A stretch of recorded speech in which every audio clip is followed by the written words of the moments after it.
వాక్యాన్ని మనం జ్ఞాపకం చేసుకోవాలి.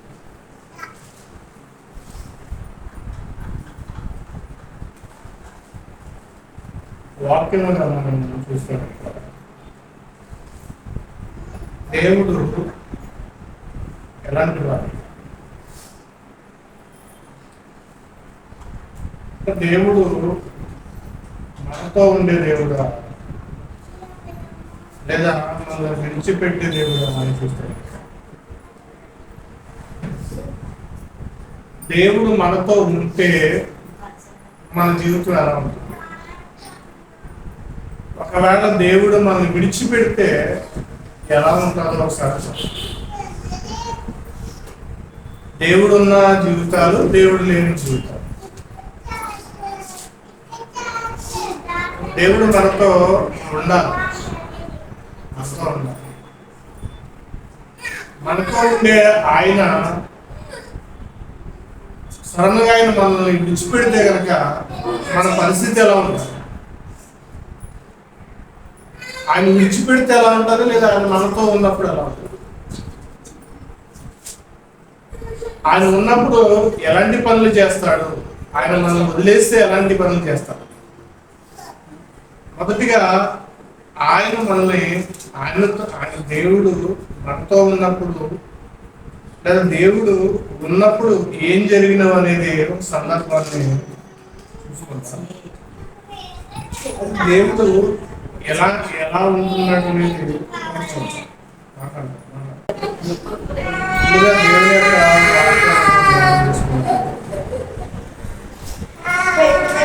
సమూయేలు 2వ గ్రంథము 22వ అధ్యాయం. సమూయేలు 22వ అధ్యాయం 33వ వచనంలో రాయబడిన మాటను సాక్షి భక్తుడు ఎలా చెప్తున్నారు. దావీదు సౌలు చేతిలో నుంచి పారిపోయి, దావీదు సౌలుకు దొరకకుండా దూరంగా పారిపోయిన తర్వాత దావీదు దేవుని గురించి మాట్లాడుకున్న కీర్తన ఇది. కీర్తన ఇక్కడ రాయబడి, దేవుడు నాకు బలమైన కోటగా ఉన్నాడు, ఆయన తన మార్గమందు యథార్థవంతులను నడిపించు. ఇక్కడ దేవుడు దావీదు ఒక స్టేట్మెంట్ ఇస్తున్నాడు. దావీదు ఇస్తున్న స్టేట్మెంట్ లో దావీదు ఏమంటున్నాడంటే, పైన అంటాడు, మన దేవుడు తప్ప ఆశ్రయదుర్గం ఏదీ లేదు, దేవుడు తప్ప ఆశ్రయదుర్గం ఏదీ లేదు అంటూ దేవుడు నాకు బలమైన కోటగా ఉన్నాడు, చాలా ప్రొటెక్ట్ గా ఉన్నాడు, భద్రతగా ఉన్నాడు, భద్రత చూపెడతాడు. అని దేవుడు నన్ను చాలా సేఫ్టీగా కాపాడతాడు. దేవుడి యొక్క భద్రత ఎలా ఉంటుందంటే కనుక ఆయన దుర్గముగా అంటే ఆయన దాక్కునే ఒక ప్లేస్ గా ఉన్నాడు. దుర్గము అంటే దాక్కునే ప్లేస్, ప్రాకారం లాంటి. ప్రాకారం అంటే శత్రువులు ఆ కోటను పడగొట్టుకోకుండా, ఆ కోట మీద దాడి చేయడానికి రాకుండా ఉండడానికి ఒక ప్రాకారంలో ఉండేదాన్ని ఏమంటారంటే దుర్గము, ఆశ్రయపురము. శత్రు యొక్క రాజ్యాలు ఆ దేశం మీద దండెత్తకు ముందుగా ఒక దుర్గాన్ని వాళ్ళు ఉంటుంది. బలమైన గేట్లు అన్నీ ఉంటామట. అక్కడ సెక్యూరిటీ ఉంటారు, కాపలా కాస్తుంటారు. అలాంటి కోటగా ఉన్నాడు. అంటే ఇప్పుడు శత్రువు ఏం చేస్తాడంటే ముందు ఆ కోటను పడగొడితేనే కానీ రాజ్యంలోనికి ప్రవేశించలేదు. ఆ దుర్గాన్ని దాన్ని కూలిస్తే, దాని యొక్క తలుపులు తీస్తేనే కానీ రాజ్యంలోనికి ప్రవేశించలేదు. రాజ్యానికి ముందుగా రాజులు ఏం చేసేవారంటే కనుక కోట నిర్మించేవారు ఆశ్రయంగా. ఇంకా అదే దారి గుండా రావాలి రాజ్యంలో ప్రవేశించాలంటే. ఇప్పుడు దావీదుకి దేవుడు ఎలా ఉన్నాడంటే కనుక ఆశ్రయ దేవుడు నాకు ఆశ్రయదుర్గంగా ఉన్నాడు, దేవుడు నాకు బలమైన కోటగా ఉన్నాడు. బలమైన కోటగా ఉన్నాడు. దేవుడే నాకు బలమైన ఒక కోటగా ఉన్నాడు. ఇప్పుడు నాకు ఏ శత్రువు కూడా నన్ను ఏమీ చేయలేడు. ఏ శత్రువు కూడా నన్ను నాశనం చేయలేడు, పాడు చేయలేడు. అందుకే సౌలు దావీదుని ఎంత తరిమినా గాన దావీదును పట్టుకోలేకపోయాడు. దావీదు దొరకల. ఎంతమంది సైన్యాన్ని పంపించాడు. ఇదిగో పలానా అరణ్యంలో ఉన్నాడు, పలానా కోటలో ఉన్నాడు, వెళ్ళి పట్టుకోండి. సౌలు దగ్గరికి సమాచారం అయితే వస్తుంది, కానీ సౌలు సైన్యాన్ని పంపించేటప్పటికి దావీదు మరుగు చోటకి వెళ్ళిపోయాడు. అంటే దేవుడు అతన్ని మెరుగుపరిచేవాడు, వెళ్ళిపోయేవాడు. ఇలా దేవుడు దావీదుకు తోడుగా ఉన్నప్పుడు ఏ ఒక్కరు కూడా అతన్ని టచ్ చేయలేకపోయాడు, ఎవరు ముట్టుకోలేకపోయాడు. ఇది నాతో ఉన్న దేవుడు. నాతో ఉన్న దేవుడు నాతో ఉంటే కనుక ఎవరు టచ్ చేయలేరు, ఎవరు ముట్టుకోలేరు, ఎవరు ఆ మనిషిని కనపలేరు. ఉదాహరణగా చూద్దాం. సమూయేలు రాసిన సమూయేలు మొదటి సమూయేలు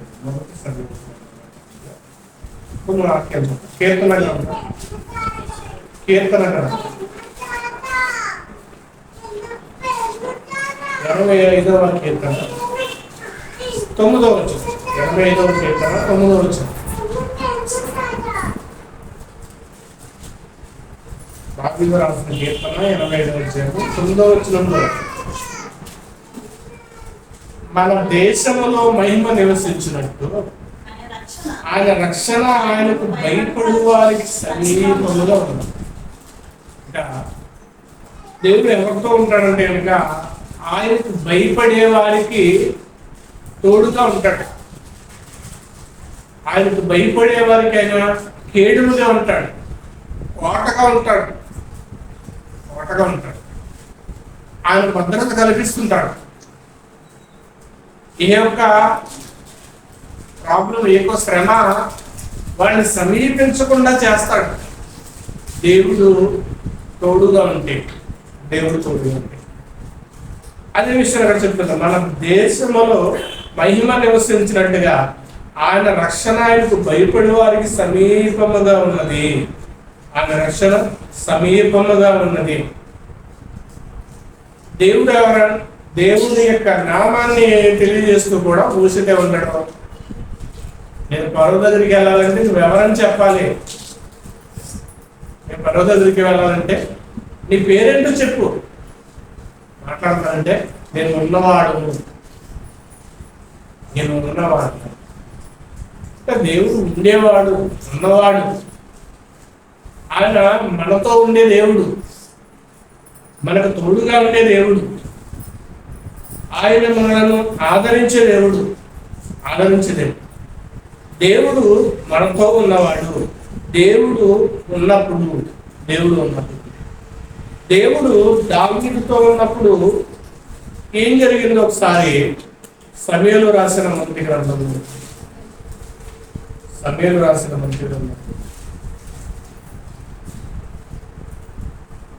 17వ అధ్యాయము 17వ అధ్యాయంలో జరిగిన సందర్భం అంతా కూడా మనకు తెలుసు. ఫిలిస్తీయుడైన గొలియాతు ఇశ్రాయేలు ప్రజలకు వారు జరుగుతుంది. వాళ్ళకి యుద్ధం జరుగుతుంది.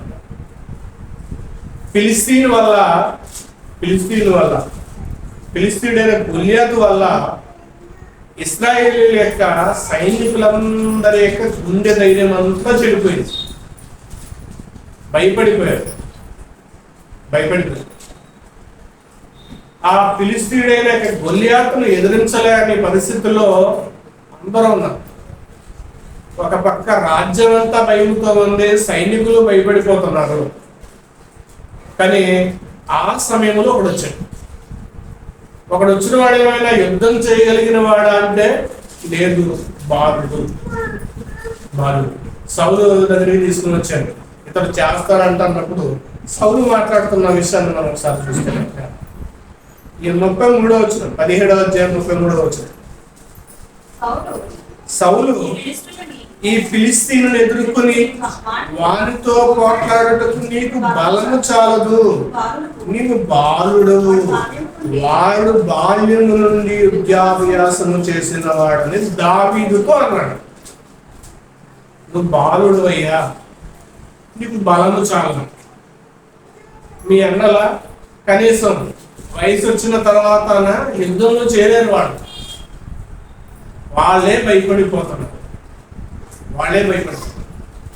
నీకు బలము చాలదు, నీకు యుద్ధము రాదు.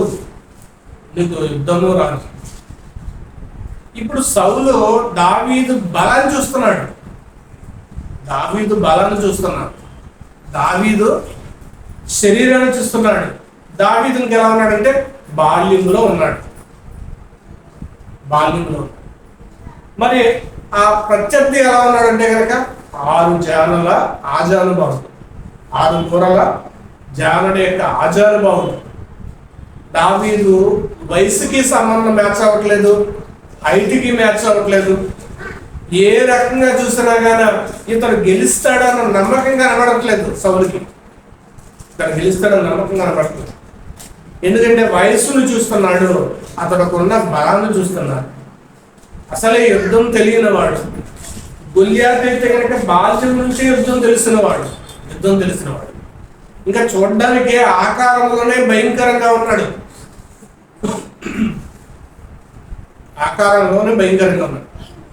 మరి అలాంటి ఆకారంలో భయంకరంగా ఉన్నవాడు ఇదిగో బలమే లేని యొక్క బాలుడు వచ్చి నేను జయిస్తానంటున్నాడు. మరి దావీదు జయిస్తానడానికి గల కారణం ఏంటంటే కనుక దావీదు బలాన్ని నమ్ముకోలేదు, తనకు వయసును నమ్ముకోలేదు. దావీదుకున్న ధైర్యం ఏంటంటే కనుక దేవుడు అతనితో ఉన్నాడు అన్న బలం. నా బలం ఏంటంటే కనుక దేవుడే. ఇప్పుడు దావీదు బాల్యంలో ఉన్నాడు, దేవునితో ఉన్నాడు. కానీ సౌలు ఏం చేస్తున్నాడంటే కనుక అతని శరీర బలాన్ని మాత్రమే చూస్తున్నాడు, వయసును చూస్తున్నాడు. కానీ దావీదు ఏం చేస్తున్నాడంటే కనుక ఇదిగో గొల్లియాతు కంటే నా దేవుడు బలమైన వాడు కదా, గొల్లియాతు అంతా నా దేవుడి ముందు. ఇప్పుడు దావీదు దేవునితో ఉన్నాడు కాబట్టి దేవుడు చూస్తున్నాడు, గొల్లియాతును చూస్తున్నాడు. ఇద్దరిని పక్కపక్కన చూస్తే కనుక ఇప్పుడు సౌలు ఎవరిని చూస్తున్నాడంటే ఒక పక్క దావీదును చూస్తున్నాడు, గొల్లియాతును చూస్తున్నాడు. గొల్లియాతును మ్యాచ్ చేస్తున్నాడు సౌలు. కాబట్టి సౌలుకి దావీదు యొక్క బలము చిన్నదైపోతుంది. కానీ దావీదు ఏం చేస్తున్నాడు? దేవునితో ఉన్నాడు. దేవుడు దావీదుతో కూడా ఉన్నాడు. దేవుడు దావీదుతో ఉన్నప్పుడు ఏం చేస్తున్నాడు? దేవుని చూస్తున్నాడు. నా దేవుని ముందు వీడంట. ఇప్పుడు దేవుడు దావీదుతో ఉన్నప్పుడు బలము లేకపోయినా కానీ చిన్న రాయితో ఏం చేశాడు? పడగొట్టేశాడు. నేల బోర్లా పడిపోయింది. తర్వాత తనకర్జంగా తీసుకుని దావీదు చంపడం అనేది మనం చూస్తాం. ఇది దేవుడు ఉంటే జరిగే సంగతి, దేవుడు మనతో ఉంటే జరిగే సంగతి. అంతటి బలమైన వ్యక్తిని కూడా దావీదు దేవుడు ఉన్నాడు కాబట్టి ఈజీగా నగేశాడు. ఒక చిన్న రాయితో పడగొట్టేశాడు. మరి దేవుడు మనతో ఉంటే కనుక ఎలాంటి ప్రాబ్లం అయినా సరే మనకు ఈజీగా ఫేస్ చేయగలం, ఈజీగా ఎదిరించగలం, మనం ఈజీగా దాన్ని నెగ్గగలం. దేవుడు మనతో ఉన్నప్పుడు మరి దేవుడు మనతో లేకపోతే ఆయన మనతో రాకపోతే ఇంకా దేవుడు ఎప్పుడు కూడా మనతోనే. కొన్నిసార్లు ఆయన మనల్ని వదిలేస్తుంటాడు. దేవుడు ఇస్రాయేల్ని 400 సంవత్సరాలు ఏం చేశాడంటే వదిలేశాడు. నిశ్శబ్ద కాలం అంట. నిశ్శబ్ద కాలం. మలాకి నుండి మత్తయి సువార్త వరకు కూడా 400 ఏళ్ళు నిశ్శబ్ద కాలం అంటారు బైబిల్ యొక్క పండితుడు. దేవుడు మాట్లాడాల. మలాకి తర్వాత మళ్ళా మధ్యలో యేసుక్రీస్తు వారి యొక్క జననం జరిగేంత వరకు కూడా దూతలు రాలేదు, ప్రవక్తలు కనబడలేదు, ప్రవక్తలతో కూడా దేవుడు మాట్లాడారు. అంటే వదిలేశాడు. ఆయన నిశ్శబ్దమైపోయాడు. ఇప్పుడు దావీదు దేవుడు మనతో ఉంటే ఎంత యుద్ధమైనా చేయొచ్చు, ఎవరినైనా చేయొచ్చు, ఎంత బలానైనా పొందుకోవచ్చు, ఎలాంటి ప్రాబ్లం అయినా లేకుండా మనము జీవించగలం. అయితే దేవుడు ఒక మాట చెప్తున్నాడు. ఆ మాట చెప్తాడు. ఇర్మియా గ్రంథం 23వ అధ్యాయం.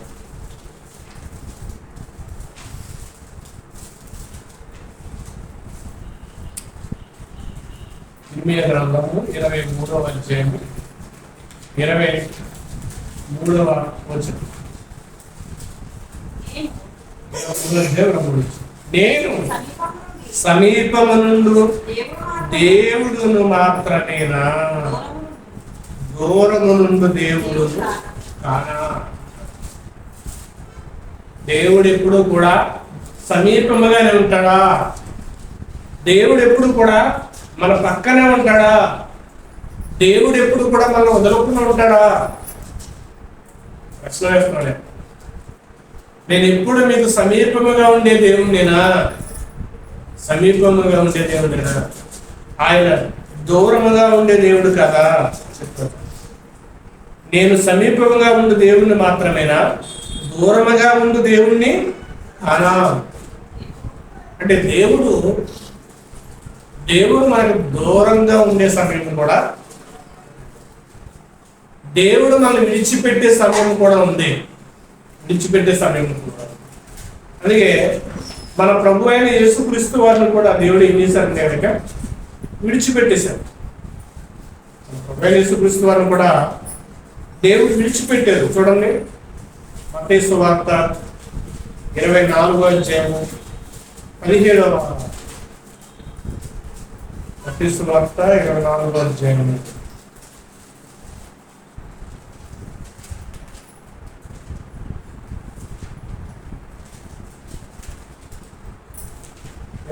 27వ అధ్యాయం 46వ వచనం చూడండి.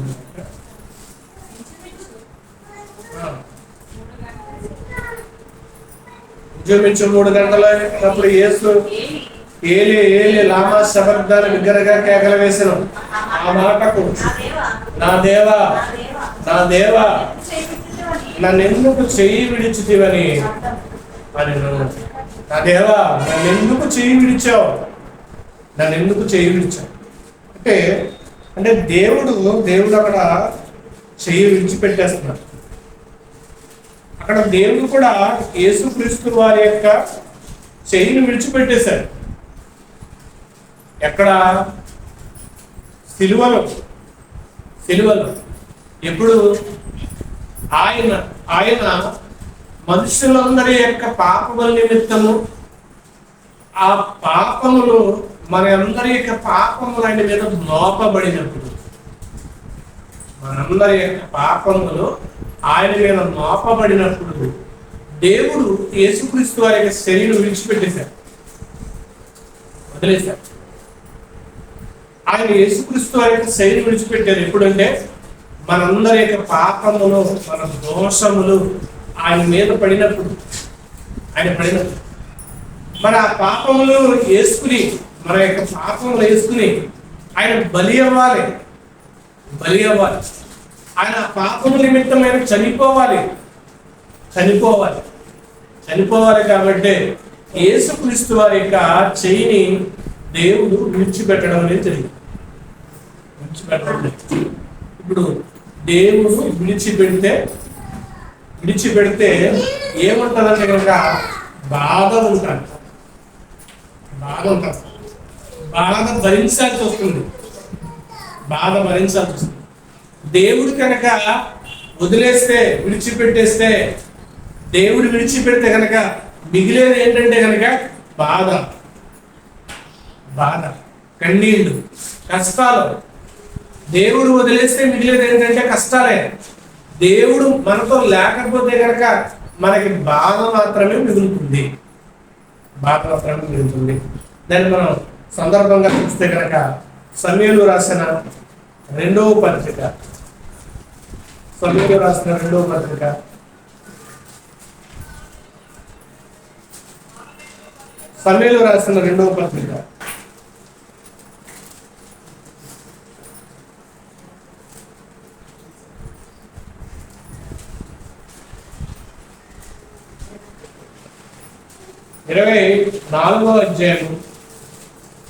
24వ అధ్యాయంలో ఇక్కడ కూడా మనకి ఎవరు కనబడతారంటే కనుక దావీదు గారే కనబడతారు. దావీదు గారు. చాలా మంది ఉన్నారు దేవుడు విడిచిపెట్టేస్తున్నారు. దావీదునే ఆలోచిద్దాం. దావీదు దేవుడు చెప్పని జనసంఖ్యను లెక్కిస్తాడు. దేవుని మాట వెళ్ళలేదు, దేవుని మాట దేవుని మాట విన్నప్పుడు దేవుడు దావీదుతో చెప్తాడు, నేను తెగులు రప్పిస్తాను. దేవుడు దావీదుతో ఉన్నప్పుడేమో గొల్యాతును మాత్రం ఏం చేశాడంటే కనుక నెగ్గేశాడు. గొల్యాతును వెంటనే ఒక రాయితో పడకడేశాడు. దావీదు ఎప్పుడైతే కనుక దేవుని మాటను ధిక్కరించాడో దావీదు దేవుణ్ణి వదిలేశాడు. దేవుడు దావీదుని విడిచిపెట్టేశాడు. దావీదుకు దూరం అయిపోయినప్పుడు దేవుడు వెంటనే ప్రవక్తను పంపించాడు, వెళ్ళి చెప్పు దావీదుకి, నా మాట వినలేదు కాబట్టి ఇదిగో 7 సంవత్సరాల శత్రువుకి చేత తరవబడతాడా, 7 సంవత్సరాల శత్రువు చేత తరవబడతాడా, లేదా 3 సంవత్సరాలు కరువు అనిపిస్తాడా, 3 సంవత్సరాల కరువు అనిపిస్తాడా, లేదా 3 దినాలు తెగులు అనిపిస్తాడు. డిసైడ్ చేసుకోండి. దేవుడు 7-3 ఎక్కువగా వాడతాడు. దేవుడు 7 సంవత్సరాలు, 7 రోజులు, 3 దినాలు, ఇలా దేవుడు ఈ సంఖ్యను ఎక్కువగా వాడతాడు. ఈ సంఖ్యను దేవుడు ఎక్కువగా చెప్తాడు. అయితే దావీదు చేసిన ఒక పని వల్ల, దావీదు దేవునికి దూరం అయిపోవడం వల్ల ఎంత ప్రాబ్లం వచ్చిందో చూడండి.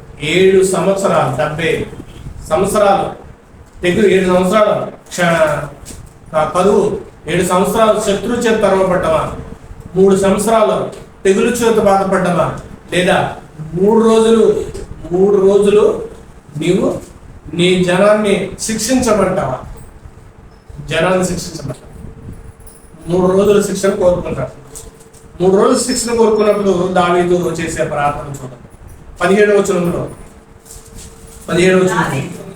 దావీదు జనులను నాశనము చేసిన దూతను కనుగొని యెహోవా ఇలాగూ ప్రార్థన చేస్తున్నాడు, చిత్తగించుము, పాపము చేసిన వాడును నేనే, దుర్మార్గముగా ప్రవర్తించిన వాడును నేనే, గొర్రెల వంటి వీరేమి చేశారని నన్ను నా తండ్రి ఇంటను శిక్షించమని దావీదు ప్రార్థన చేశాడు.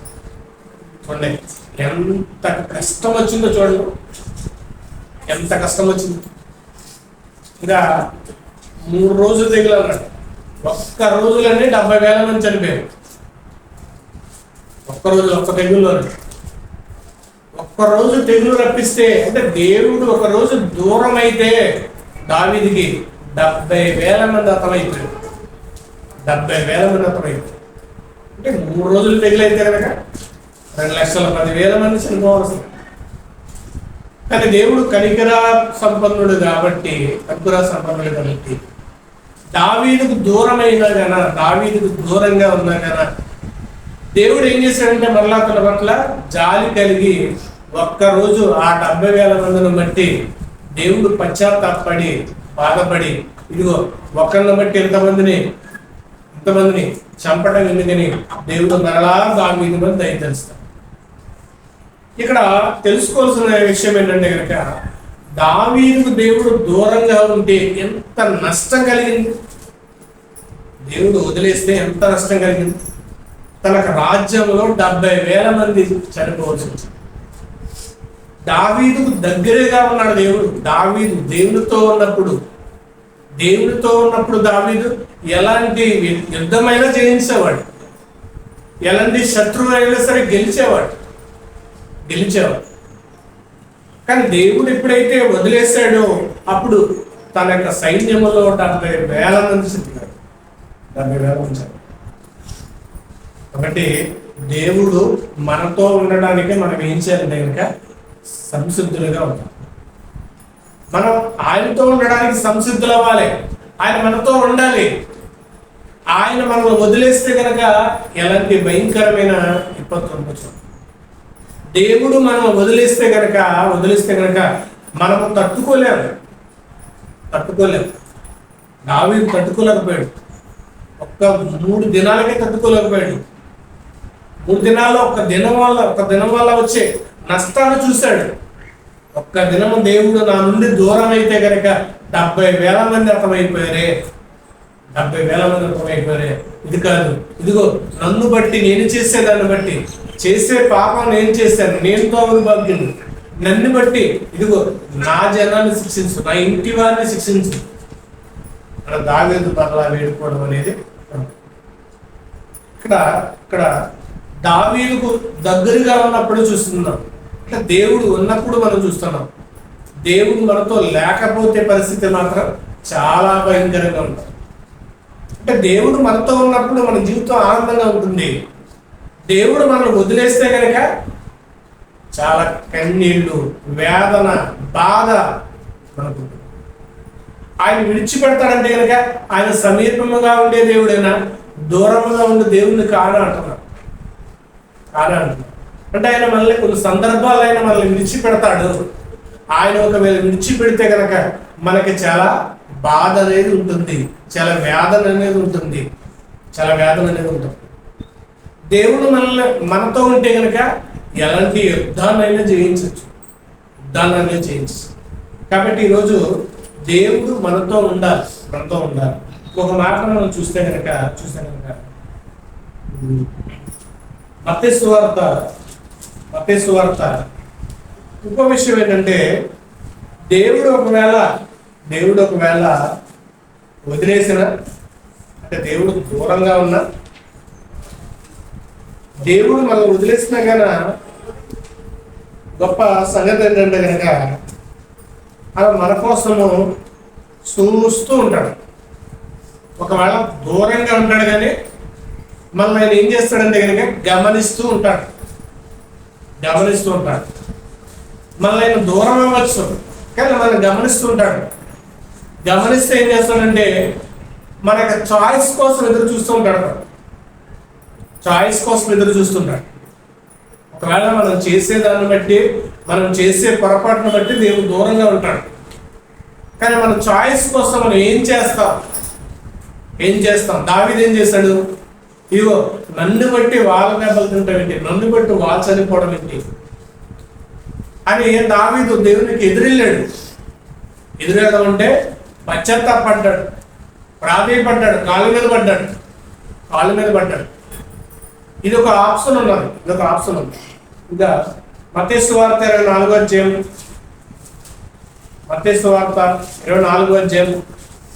33వ వచనం చూస్తే కనుక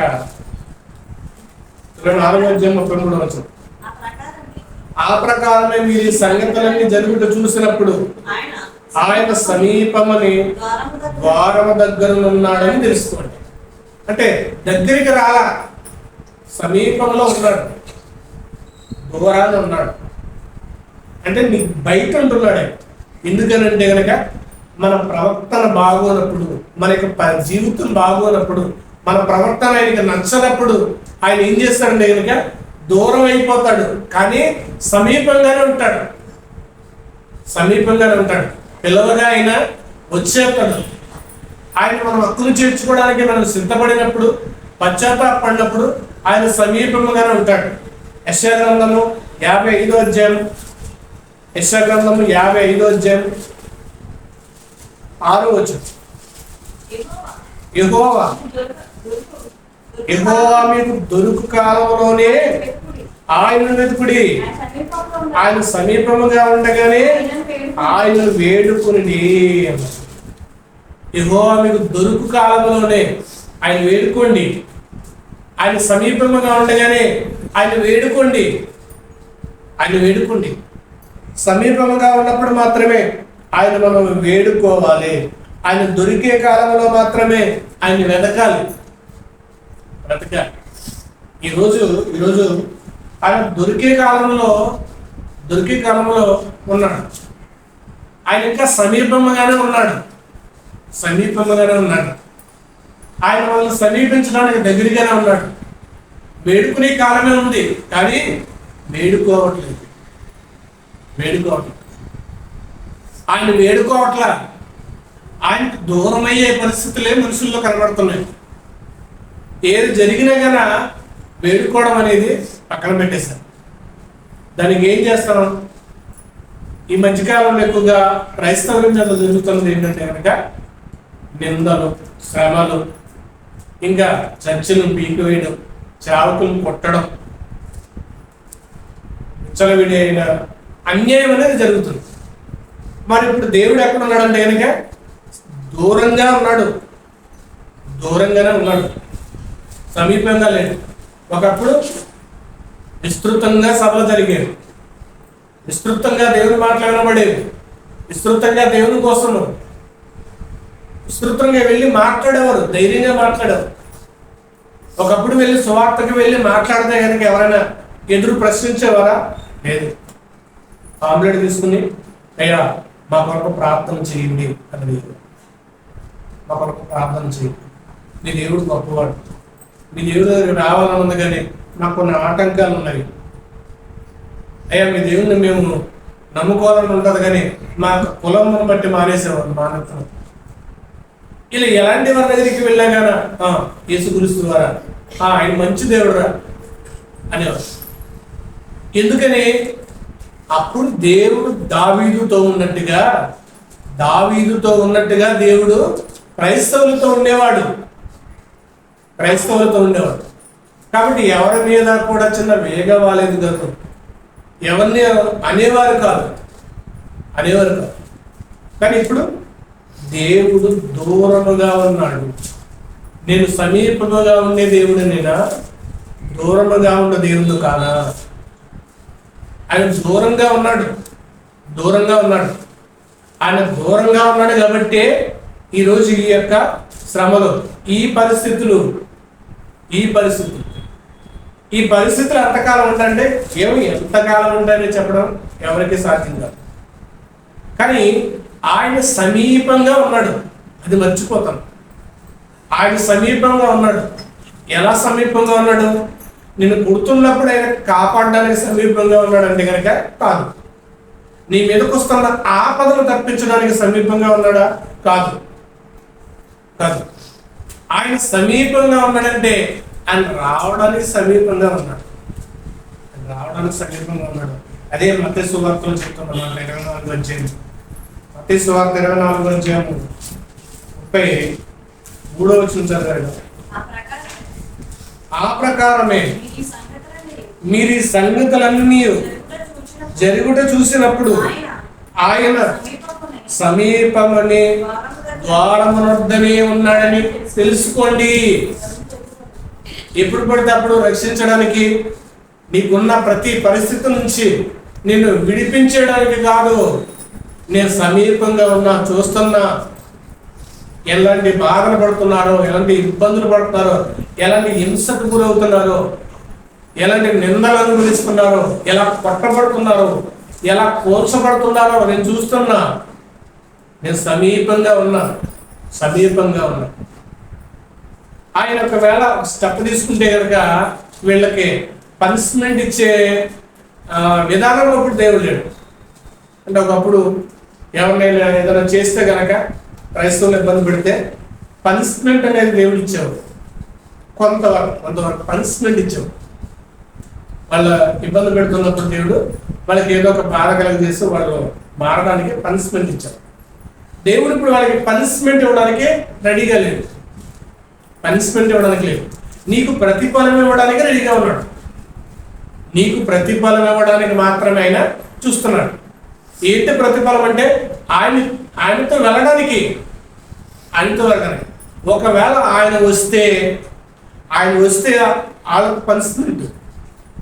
ఇప్పుడు వాళ్ళకి ఏం జరగట్లేదు కదా, వాళ్ళకి ఏమి ఇబ్బంది కావట్లేదు కదా, ఇన్ని ఇబ్బందులు పెడుతున్నా కదా దేవుడు ఏం చేస్తున్నాడు అనుకునేవారు కూడా ఉంటారు. ఇలాంటి పరిస్థితులు చూస్తున్నప్పుడు దేవుడు ఏదైనా చేయొచ్చు కదా అనేవారు కూడా ఉంటారు. చేయడానికి అలాంటి దేవుడు ఒకవేళ వస్తే కనుక ఆయన సమీపముగా ఉన్నాడు అంటే మనకి ఆయన చాలా దగ్గరగా ఉన్నాడు. అంటే ఇప్పుడు ట్రైన్ మనం దగ్గరగా వస్తున్నప్పుడు ఏం చేస్తాం, అప్పుడు దాకా మనం అక్కడ కూర్చుంటాం స్టేషన్ దగ్గర కూర్చుని దోమలు కుట్టినా ఏం చేసినా ఎప్పుడు వస్తుందని వాచ్ చూసుకుంటా ఉంటాం. అది సమీపించగానే మనకి ఏమవుతుంది, అమ్మాయిగా ట్రైన్ వచ్చేసింది, ఇంకా ఎక్కేసి మనం బెర్త్ చూసుకుని పడుకుండి హాయిగా మనం వెళ్ళాల్సిన చోటుకి వెళ్తాం, రెస్ట్ తీసుకుంటాం. ట్రైన్ రాగానే ఇంకా వెళ్ళగానే రెస్ట్ తీసుకుంటాం. ఇప్పుడు ఆయన రాగానే ఆయన మనల్ని సమీపించడానికి రెడీగా ఉన్నాడు.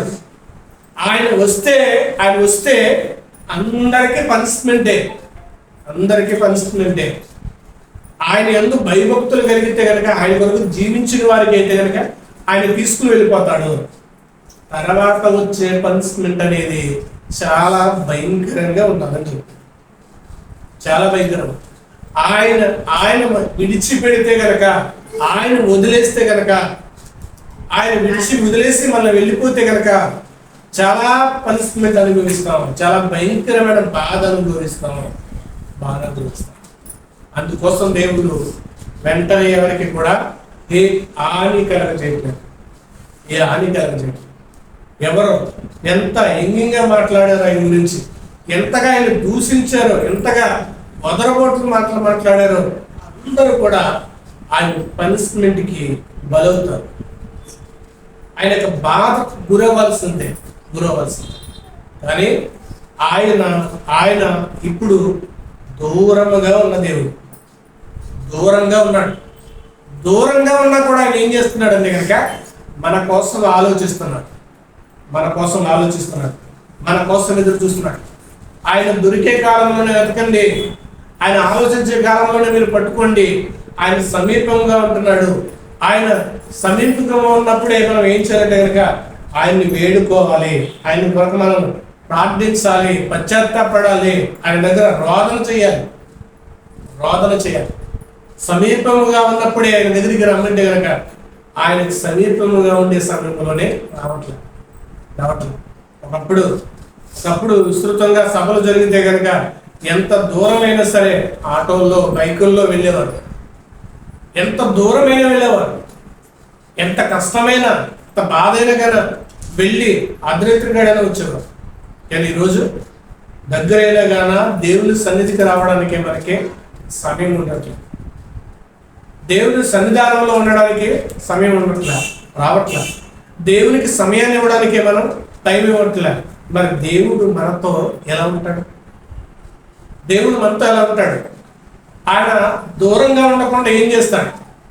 ఆయనకి దగ్గర అవుతే ఆయన మనతో ఉండాలనుకుంటాడు. ఆయనకి దగ్గర అయినప్పుడు మాత్రమే ఆయన మనకి దగ్గర అవ్వడానికి ఇష్టపడతాడు. కానీ మనము ఆయనకి దూరంగా ఉంటున్నప్పుడు మనకి దగ్గర ఎందుకు అవుతాడైనా? మనకున్న బాధలు ఎందుకు పట్టించుకుంటాడు? మనకున్న ప్రతి సమస్యలు ఎందుకు పట్టించుకుంటాడు? మనమే దూరంగా ఉంటున్నప్పుడు ఇంకా దగ్గరికి వచ్చి ఏం చేయడానికి ఏమి. కాబట్టి మనం గ్రహించాల్సింది ఏంటంటే కనుక దేవుడు మనతో ఉన్నప్పుడు, దేవుడు దావీదుతో ఉన్నప్పుడు, దావీదు బలము చాలని వాడైనా సరే బలవంతుని కొట్టేశాడు. కానీ దావీదుకు వయసు వచ్చిన తర్వాత, అనుభవం వచ్చిన తర్వాత తప్పు చేసినప్పుడు దేవుడు దావీదుకు దావీదు జనాంగాన్ని కొట్టాడు. అంటే దేవుడు దూరం అయిపోతే కనుక మనల్నే కొడతాడు. కాబట్టి ఇది జాగ్రత్తగా ఉంటాం. ఎందుకు కొడతాడంటే కనుక మనల్ని లేపడానికి, మనల్ని మెలకుపరచడానికి, మనం పడిపోయిన స్థితిని మళ్ళీ జ్ఞాపకం చేయడానికి, పడ్డ స్థితి నుండి మళ్ళా లేవడానికి. అందుకు దేవుడు ఏం చేస్తుంటాడంటే అప్పుడప్పుడు దేవుడు పుడుతూ ఉంటాడు. కాబట్టి దేవుడు పుడుతున్నా గాన ఎరిగి దావీదు ఏం చేస్తాడంటే, చేసినది నేనైతే వాళ్ళకి ఎందుకు శిక్ష, నాకు నా ఇంటి వారికి వేయండి. కాబట్టి ఒకరు చేసిన పని వల్ల వేరే వారికి ప్రమాదం రాకుండా మనం చేసిన దాన్ని బట్టి మనమే ఆ బాధను అనుభవించి అలాగే దేవుని యొక్క క్షమను కూడా పొందుకునే వారిగా ఉండాలని కోరుకుంటూ, దేవుని క్షమను పొందుకుంటూ దేవుడు మనతో ఉండే దేవుడిగా జీవిద్దాం. దేవుడు మనతో ఉండేలాగా, దేవా నాతో మీరు ఉండండి, నాతో రండి, నాతో ఉండండి, నన్ను విడిచిపెట్టద్దు, నాకు దూరంగా ఉండద్దు, నాతో ఉండండి, లేదా నాకు దూరమైనా కానీ నేను నిన్ను సమీపించేలాగా నేను బ్రతికేలా సాయం చేయండి. నేను నిన్ను గోజాడేలాగా, నీతో మొరపెట్టేలాగా, నీతో సహవాసాలు పెంచుకునేలాగా, మిమ్మల్ని మీ దగ్గర ఉండేలాగా నాకు సహాయం చేయమని దేవుణ్ణి వేడుకునే వారిగా ఉందాం. అటు వారుగా ఉందాం. ప్రార్థన చేసుకుందాం. పరిశుద్ధుడా, మహోన్నతుడా, సర్వోన్నతుడా, దయగలిగిన తండ్రి, కృపగలిగిన ఉన్నతమైన మహోన్నతుల నామానికి స్తుతులు, స్తోత్రాలు. మీ అపారమైన ప్రేమ, కృప, మీ సహాయం బట్టి మీరు మమ్మల్ని బలపరచండి, నడిపించండి.